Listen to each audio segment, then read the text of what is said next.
ಅಣ್ಣ ತಂಗಿ ನಿರ್ಮಲ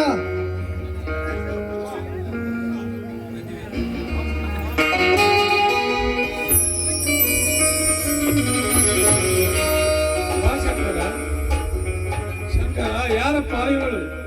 ಅಣ್ಣ ಇವಳು ಬೆಂಗಳೂರಿನವಳು. ಒಂದು ವಾರದ ಹಿಂದೆ ತಂದೆ ತಾಯಿ ಆಕ್ಸಿಡೆಂಟ್ ಅಲ್ಲಿ ಸತ್ತು ಹೋದರಂತೆ. ಅಯ್ಯೋ ಶಿವ ಶಿವ, ಎಂತ ಧೈರ್ಯಪ್ಪ ಇದು. ಇಲ್ಲಿ ಯಾರಾದರೂ ಇವಳ ಪರಿಚಯದವರು ಇದಾರೇನಪ್ಪ? ಇದಾರಣ್ಣ. ಇದೇ ನಮ್ಮ ಪಕ್ಕದ ಊರಿನಲ್ಲಿ ಇವಳ ತಾಯಿ ತಂಗಿ ಮನೆ ಇದೆ ಅಂತೆ. ಅಲ್ಲಿ ಇರಬೇಕೆಂದು ಬರುವಾಗ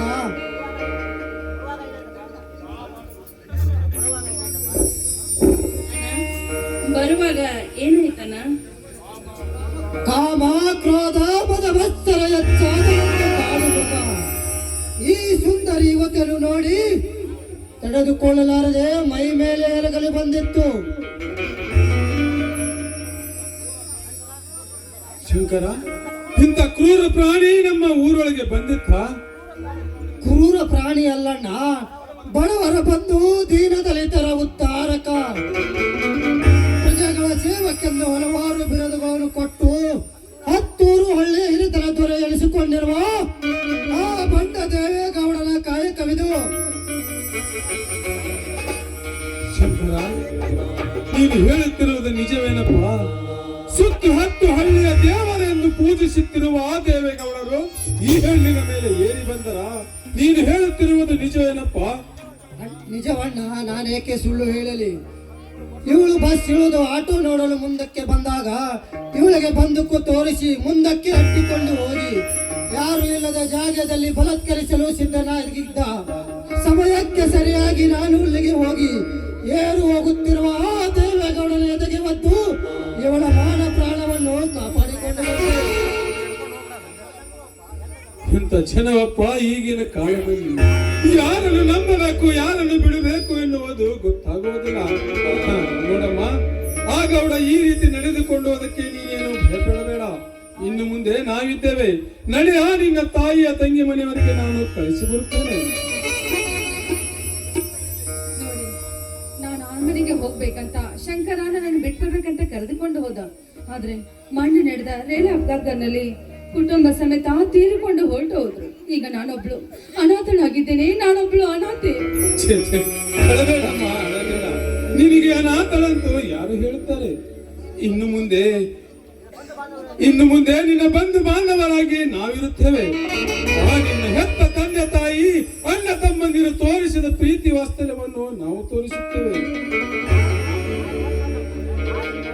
ಆದರೆ ಒಂದು ಮಾತಮ್ಮ, ನಾನು ಕೇಳುವ ಮಾತಿಗೆ ನೀನು ಬೇಜಾರಾಗಬೇಡ. ಇಲ್ಲ, ಅದೇನಂತ ಕೇಳಿ. ನೋಡಮ್ಮ, ಪರಿಚಯ ಕೂನ ಇಲ್ಲದೆ ಹೆಣ್ಣನ್ನು ಈ ಮನೆಯಲ್ಲಿ ಇಟ್ಟುಕೊಂಡರೆ ಈ ಸಮಾಜ ನೂರೆಂಟು ಮಾತನಾಡುತ್ತದೆ. ಅದಕ್ಕೆ ಭಾಗ್ಯಲಕ್ಷ್ಮಿಯಾಗಿ ನೀನು ನಮ್ಮ ಮನೆಗೆ ಸಿಕ್ಕಿದ್ದೀಯ. ತಂಗಿಯಾಗಿ ಸ್ವೀಕರಿಸಿದರೆ ಒಂದಿಲ್ಲ ಒಂದು ದಿನ ಕೊಟ್ಟು ಮನೆಗೆ ಹೋಗುತ್ತೀಯ. ಅದಕ್ಕೆ ಈ ಶಿವಶಂಕರನ ಮನೆ ಬೆಳಗುವಗೋಸ್ಕರ ಈ ನನ್ನ ಶಂಕರನ್ನು ನಿನ್ನ ಪತಿಯನ್ನಾಗಿ ಸ್ವೀಕರಿಸಿಕೊಳ್ಳುತ್ತೇನಮ್ಮ ಅಂತ. ನೀರಿನಲ್ಲಿ ಮುಳುಗುವವರಿಗೆ ಹುಲ್ಲ ಕಡ್ಡಿನೇ ಆಸರೆ ಅಂತೆ. ಆದ್ರೆ ದಿಕ್ಕಿಲ್ಲದೆ ಯಾರಿಲ್ಲದೆ ನನ್ನನ್ನು ಕುಲ ಗೋತ್ರ ಅಂತ ವಿಚಾರಿಸಲಾರ್ದೆ ಈ ಮನೆಗೆ ನೀವು ನನ್ನನ್ನು ಸೊಸೆಯಾಗಿ ಮಾಡ್ಕೊಳ್ತೀರಿ ಅಂತ ಹೇಳ್ತಾ ಇದ್ದಿಲ್ಲ. ಈ ನಿಮ್ಮ ಮಾತನ್ನ ಕೇಳಿ ನನಗೆ ಎಷ್ಟೊಂದು ಸಂತೋಷ ಆಗ್ತಿದೆ ಮಾವ. ಆದ್ರೆ ಇದಕ್ಕೆ ನಿಮ್ಮ ತಮ್ಮ ಒಪ್ತಾನೋ ಬಿಡ್ತಾನೋ ಅಂತ ವಿಚಾರ ಮಾಡ್ತಾ ಇದ್ದೀರಾ? ನೋಡಿ, ಖಂಡಿತವಾಗ್ಲೂ ಒಪ್ಕೋತಾನಕ್ಕೆ. ಯಾಕೆಂದ್ರೆ ನಿಮ್ಮಿಬ್ಬರ ಜೋಡಿ ಹೇಳಿ ಮಾಡಿಸ್ತಾಗಿದೆ. ಕಳ್ಳನ ಮನಸ್ಸು ಒಳ್ಳೊಳಗೆ ಅಂದ ಹಾಗೆ ಯಾಕೋ ಸುಮ್ನೆ ನಿಂತಿದೆಯಲ್ಲ? ನನ್ನ ಅತ್ತಿಗೆ ಅಂದ್ರೆ ನಿನಗೆ ಇಷ್ಟನಾ? ಏ ಕಳ್ಳಿ, ಅಣ್ಣನ ಮಾತನ್ನು ನಾನು ಯಾವತ್ತಾದ್ರೂ ಮೀರಿದಿನ? ಅಂತೂ ಇಂತೂ ಅಣ್ಣನ ಮದುವೆ ಜೋರಂದಂಗಾಯ್ತು. ಶಂಕರನ ಮದುವೆ ಅಷ್ಟೇ ಅಲ್ಲಮ್ಮ, ನೀವು ಅವರಿಬ್ಬರ ಮದುವೆಯಲ್ಲಿ ನಿನ್ನ ಮದುವೆ, ಎಲ್ಲರ ಮದುವೆ ಒಟ್ಟಿಗೆ ಮಾಡಿ ಬಿಡೋಣ. ಅಯ್ಯೋ ಅಣ್ಣ, ಮೊದ್ಲು ಅಣ್ಣನ ಮದ್ವೆ ಮಾಡು, ಆ ನಂತರ ನನ್ನ ಮದ್ವೆ ಬಗ್ಗೆ ವಿಚಾರ ಮಾಡುವಂತೆ. ಬನ್ನಿ, ಮೊದ್ಲು ಎಲ್ಲರೂ ಒಟ್ಟಿಗೆ ಸೇರಿ ಊಟ ಮಾಡೋಣ. ತಂಗಿ, ಊಟ ಮಾಡುವುದಕ್ಕಿಂತ ಮುಂಚೆ ಈ ಸಂತೋಷ ಸಂದರ್ಭದಲ್ಲಿ ಒಂದು ಹಾಡನ್ನು ಹಾಡಮ್ಮ.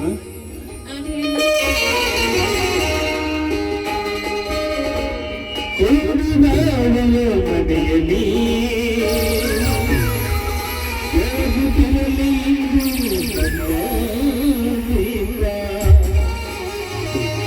ನಮ್ಮ ಮನೆಯಲ್ಲಿ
ನೀವು ಬನ್ನಿ ಊಟ ಮಾಡೋದು.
ಶಂಕರ,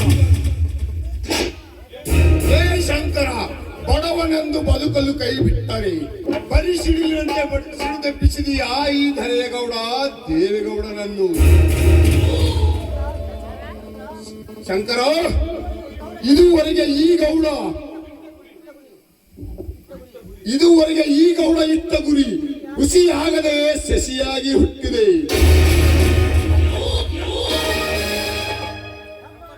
ಹೆಮ್ಮರವಾಗ ಬೆಳೆದ ನಿಂತ ಈ ನನ್ನ ಶ್ರೀಮಂತಿಕೆ ಖಜಾನೆಗೆ ನನ್ನ ಕಣ್ಣು ಕಟ್ಟನ್ನು ಕಟ್ಟಿ ಸಿಡಿದೆಬ್ಬಿಸಿದೆಯಾ ಈ ಧರೆಯಗೌಡ ದೇವೇಗೌಡನನ್ನು.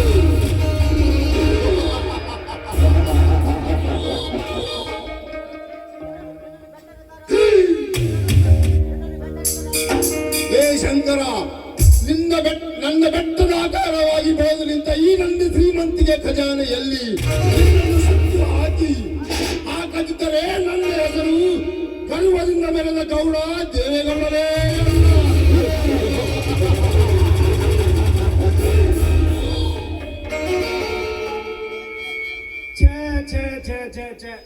ಗೌಡ್ರ, ಆ ಶಂಕರ ಬಗ್ಗೆ ನೀವು ಅಷ್ಟು ಯಾಕೆ ಟೆನ್ಷನ್ ತಗೊಂಡ್ರಿ? ಅಲ್ರಿ, ಒಂಟಿ ಕೂಗಿಂದ ಮುಗಿಲ್ ಮುಟ್ಟಿದ್ದೇನ್ರಿ? ಆನಿ ಹೋಗೋದಾಗ ಸ್ವಾಮಿ ಹೋಗಿದ್ರಿ ಏನಾದ್ರಿ ಗೌಡ್ರ? ಯಾವೆಲ್ಲ ಮರ್ಗ, ಇದುವರೆಗೆ ಈ ಗೌಡ ಹೊರಟನೆಂದರೆ ಸಾಕು, ಎದುರಿಗೆ ಬಂದ ಜನರೆಲ್ಲರೂ ಕೈ ಮುಗಿದು ಕಾಲಿಗೆ ಎರಗುತ್ತಿದ್ದರು. ಹಾಗೆ ಈ ಬಡ ಬಿಕಾರಿ ನನ್ನ ಮಗ ಶಂಕರ ಬಾಯಿಗೆ ಬಂದಂತೆ ಮಾತನಾಡಿ ಸಿಡಿದೆಬ್ಬಿಸದಲ್ಲ ಈ ಗೌಡನಿಗೆ. ಗೌಡ್ರ, ಒಂದ್ ಮಾತು ಹೇಳ್ತೀನಿ ಕೇಳ್ರಿ. ಇರ್ಬೀಗ್ ಸಾವುಗಳದ್ ಮುಂದ ರೆಕ್ಕಿ ಬರ್ತಾವಂತ್ರಿ, ದೀಪ ಆರದ್ ಮುಂದ ಹೆಚ್ಚಿಗೆ ಬೆಳಕ್ ಹೋಗತ್ತಂತ. ಎಂದು ನಿಮಗೆ ಎದುರಾಗ್ಯಾನಂದ್ರ ಆ ಮಗ ತುಂಬಿ ಬಂದ್ ಕಾಣುತ್ತ. ಬುದ್ಧಿ ಬರುವುದು ಅಷ್ಟೇ ಅಲ್ಲ ಮರ್ಗ, ಆ ತಿರುಪ ನನ್ನ ಮಕ್ಕಳಿಗೆ ನಾವು ಕೊಟ್ಟ ಸಲುಗೆ, ಆ ಸಲುಗೆಯಿಂದ ಒಲಿಮೆ ಏರಿ ತಪ್ಪಿ ಮೈ ಮೇಲೆ ಏರಿ ಬಂದು ಉಂಡ ಮನೆಗೆ ದುಂಡ ಬಗೆಯುತ್ತಿರುವಲ್ಲ ಆ ಬಡ ಬಿಕಾರಿ ನನ್ನ ಮಗ ಶಂಕರ.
ಯಾವುದಣ್ಣ ಬಕಪಕ್ಷಿ? ಬಕಪಕ್ಷಿಯನ್ನು ಬೇಟೆಯಾಡಿ ಹರಿದು ತಿನ್ನುವ ಸಾರಿಗಳು ನಾವಿರುವಾಗ ಕೂಗುವ ಹೇಳಿ ಯಾರಂದು ಹೇಳು. ಈಗಲೇ ಹೋಗಿ ಬೇಟೆಯಾಡಿ ಆ ನನ್ನ ಹೇಳಿ ಮಕ್ಕಳನ್ನು. ನೋಡು ದೇವರಾಜ್, ಅದು ನಮಗೆ ಬೇಕಾದ ಬೇಟೆ. ಆ ಬೇಟೆಯನ್ನು ಇಷ್ಟ ಬೇಗ ಆಡುವುದು ತರವಲ್ಲ. ಯಾಕೆಂದರೆ ಕೋಟ್ಯಾನುಗಂಟಲೆ ಬೆಲೆ ಬಾಳುವ ಆಸ್ತಿ ಅದರ ಕೈಯಲ್ಲಿದೆ. ಹೇಗಾದರೂ ಸಮೋಪಾಯವನ್ನು ಸಾಧಿಸಿ ಆ ಆಸ್ತಿ ಸಮೇತ ಸಹಿ ಹಾಕಿಸಿಕೊಂಡು ನನ್ನ ಕೊನೆಗೆ ತಿಂದು ದೇವನ ಬಕಪಕ್ಷಿ ಪ್ರಾಣವನ್ನು. ಅಲ್ಲಿವರೆಗೆ ಒಂದು ಸ್ವಲ್ಪ ಶಾಂತಿ. ಕೋಟ್ಯಾನುಗಂಟಲ ಬೆಲೆ ಬಾಳುವ ಆಸ್ತಿ ಬರುತ್ತದೆ ಎಂದು ಕಂಡ ಜನರು ಕೋಟಿ ಮಾತನಾಡಿದರೆ ಸುಮ್ಮನಿರಬಾರದು. ಒಪ್ಪಿ ಸಹಿ ಹಾಕಿದ ಸೋದರಿ ಇಲ್ಲ, ಹತ್ತು ಎಳೆದುಕೊಂಡು ಬಂದು ಸಹಿ ಹಾಕಿಸಬೇಕು.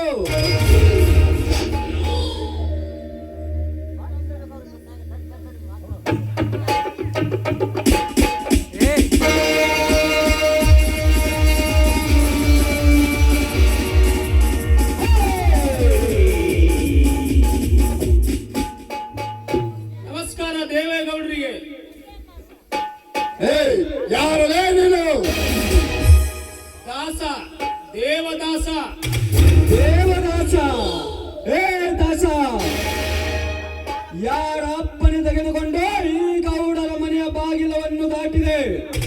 ಅಪ್ಪನೇ?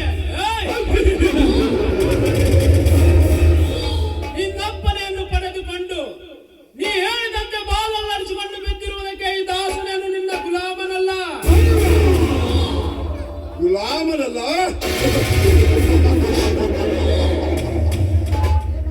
ಏ ದಾಸ, ಈ ಸುತ್ತು ಹತ್ತು ಹಳ್ಳಿಯ ಜನರು ಈ ದೇವೇಗೌಡನ ಎದುರೇ ಹೇಳಿದ ಕೇಳಿಕೊಂಡು ಬಿದ್ದರೆ ಸರಿ, ನಮ್ಮ ಗುಲಾಮರಂತೆ ನಮ್ಮ ಕಾಲಿಗೆ ಬಿದ್ದರೆ ಸರಿ.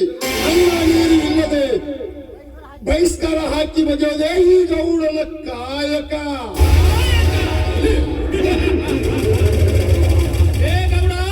ನಿನ್ನ ಕಾಯಕವನ್ನೇ ಕಡೆಗಣಿಸಿ ರೈತರ ರಕ್ತವನ್ನು ಜಿಗಲಿಯಂತೆ ಹೀರಿ ಗೋಡೆ ಏರಿ ಕುಳಿತುಕೊಳ್ಳುವ ನಿನ್ನಂತ ತಗನಿಯನ್ನು ಹೊಸ ಕಾಕಲು ಸಿದ್ಧನಾಗಿ ಬಂದಿರುವನು ಈ ದೇವದಾಸನಾಗಿ. ಈ ದಾಸ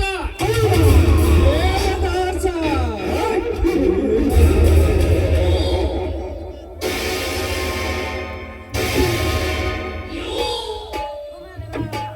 ಸುಮ್ಮನೆ ನಿಗರಾಡಬೇಡ, ನಿಗರಾಡಿ ನಿರ್ಗಮಿಸಬೇಡ ಈ ಗೌಡರ ಕೈಯಲ್ಲಿ.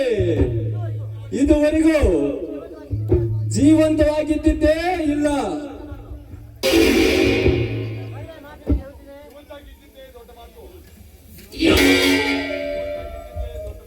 ಏ ದಾಸ, ಒಳ್ಳೆ ಮಾತಿನಿಂದ ಹೇಳುತ್ತೇನೆ, ಸುಮ್ಮನೆ ಹೊರಟು ಹೋಗು. ಇಲ್ಲ, ನೀವು ಇಲ್ಲಿವರೆಗೂ ಜೀವಂತವಾಗಿದ್ದಿದ್ದೇ ದೊಡ್ಡ ಮಾತು.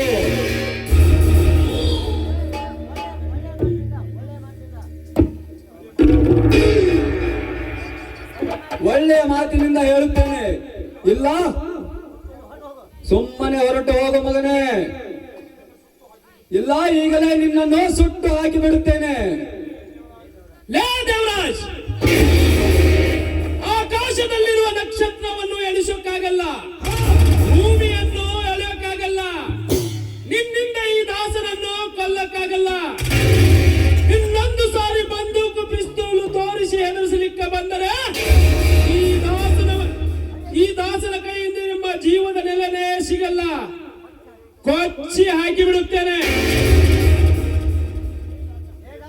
ಏ ದಾಸ, ಲೇ ಗೌಡ, ಕಿರಿಚಿಕೋಬೇಡ.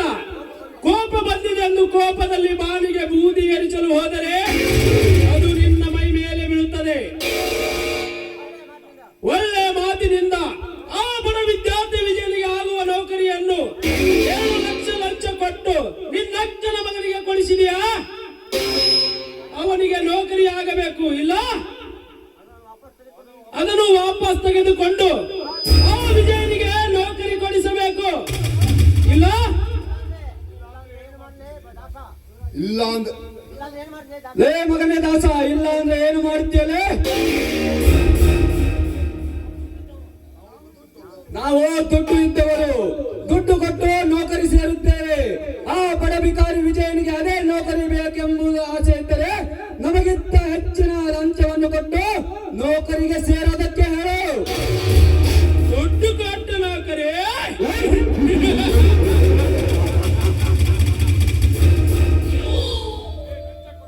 ಲೇ, ಲಂಚ ಕೊಟ್ಟು ನೌಕರಿಗೆ ಸೇರಿಸುವ ಕೆಂಚ, ನಿನಗೊಂದು ಮಾತು ಹೇಳುತ್ತೇನೆ, ತಿಳಿದುಕೋ. ನೀನು ಸತ್ತಾಗ ನಿನ್ನ ಹಿಂದೆ ಬರುವುದು 4 ಜನ, 4 ಮಾತು. ನೀನು ಗಳಿಸಿದ ಆಸ್ತಿ ಅಂತಸ್ತಲ್ಲ, ಆ 4 ಜನ 4 ಮಾತನ್ನು ಕಾಯ್ಕೋ. ಇಲ್ಲ ಸತ್ತಾಗ ಹೊರಗೆ ಹೋಗದೆ ಒಳಗೆ ಇದ್ದು ಹುಳ ಬಿದ್ದು ಸತ್ತು ಹೋಗ್ತೀಯ. ಎಚ್ಚರದಿಂದಿರೋ ಬರ್ತೇನೆ.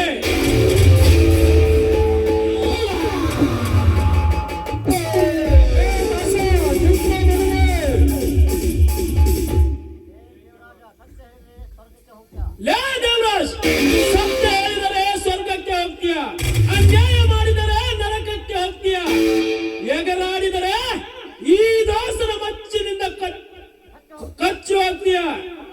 ಗೌಡ, ಇದು ನಿನ್ನ ಮೊದಲನೇ ಬೇಟೆ.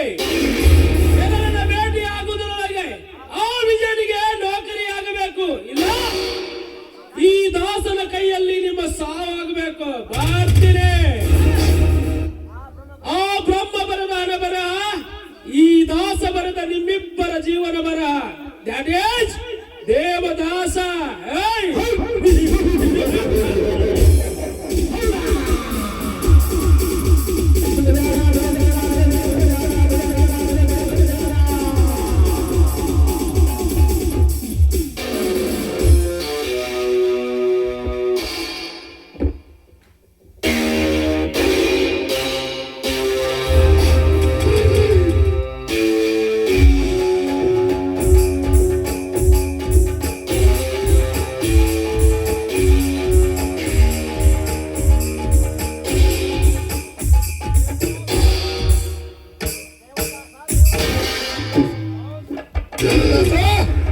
ಏ ದಾಸ,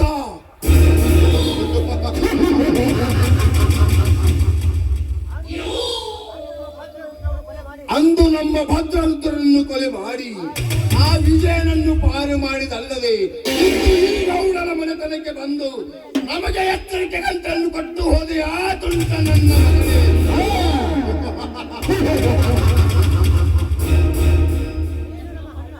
ನೀನು ಈ ನಮ್ಮ ಹಳ್ಳಿಯಲ್ಲಿ ಜೀವಂತ ಇರಬಾರದು.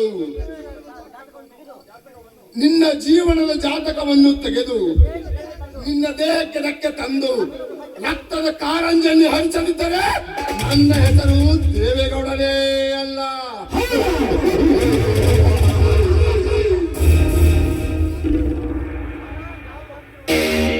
ಅಣ್ಣ, ನಾವು ಯಾರು? ನಮ್ಮ ಗೌಡಗಿಯ ಮನೆತನದ ಮರ್ಯಾದೆ ಏನು ಎನ್ನುವುದು ತಿಳಿಯದೆ ನಮಗೆ ಎದುರು ವಾದಿಸಿ ಹೋದನಲ್ಲ ದಾಸ.